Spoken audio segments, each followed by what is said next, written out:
गोदामाई प्रतिष्ठानचे आदिनाथ ढाकणे यांनी या ठिकाणी गोदावरी स्वच्छ करण्याचा पण तर केलेलाच आहे, परंतु या ठिकाणी ज्यावेळेस काम करत असताना ही सर्व टीम एवढी घाण, एवढा कचरा आणि शेवाळलेलं जे काही आहे आतमध्ये, हे आता कचरा तुम्ही बघताच आहात, असा जर कचरा सातत्यानं या ठिकाणी लोक आणून टाकत राहिले तर पाणी किंवा गोदामाई पवित्र कशी होणार?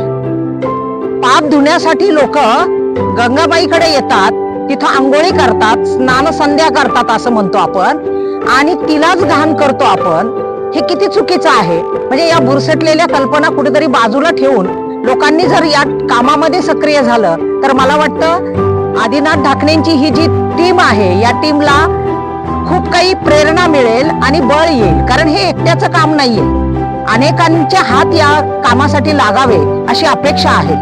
कोपरगाव मधल्या तरुणांनी जरी एकत्र आलं तरी त्या ठिकाणी मला वाटतं हे काम अतिशय जोमानं होऊ शकेल.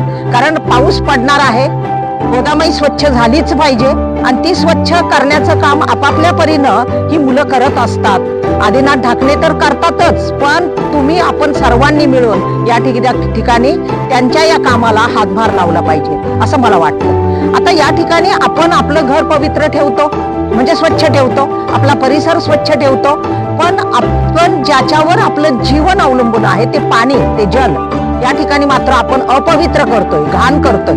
आणि अनेक सांडपाण्याची जी काही व्यवस्था आहे गावातल्या, ती सगळी या नदीला येऊन मिळत असते. केमिकल या ठिकाणी नदीमध्ये येऊन पडतं.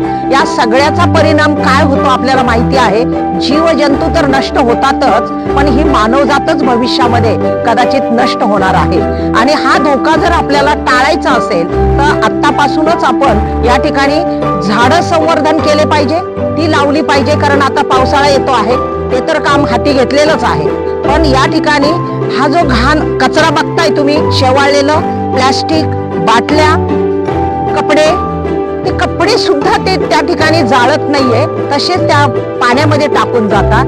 जणू काही आपण स्वतःला पवित्र करता करता त्या नदीला मात्र अपवित्र करतोय दुर्दैवानं. म्हणजे आपल्या आईलाच, आपल्या मातेलाच आपण अपवित्र करतोय असं मला वाटतं. तर हे कुठेतरी आतून तुम्हाला वाटलं पाहिजे.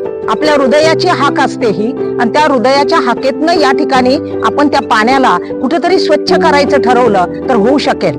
अवघड काही नाहीये. प्रत्येकाचा हात इथं लागणं खूप गरजेचं आहे. आणि म्हणूनच या ठिकाणी या मुलांना मी असे म्हणजे दीर्घायुष्य तर देतेच आहे, पण त्यांचं आरोग्यही चांगलं राहिलं पाहिजे. कारण एवढी घाण उचलता कुठंतरी एक मनामध्ये भीती पण असते की अरे आपल्याला काही होईल का. पण मला असं वाटतं की चांगलं काम करताना, सामाजिक काम करताना त्या ठिकाणी कुणालाही काही होत नसतं, लक्षात घ्या. आणि म्हणूनच इथे ती भीती आमच्या मनामध्ये कुठेही नाहीये, ती शंकाही आमच्या मनामध्ये नाहीये. पण त्या नदीला मात्र कृपा करून कुणीही अपवित्र करू नका, अस्वच्छ करू नका असं मला या ठिकाणी या समस्त नागरिकांना विनंती करायची आहे की आपणही जरा डोकून बघा. त्या नदीच्या किनाऱ्याला या, किती प्लॅस्टिक पडतंय.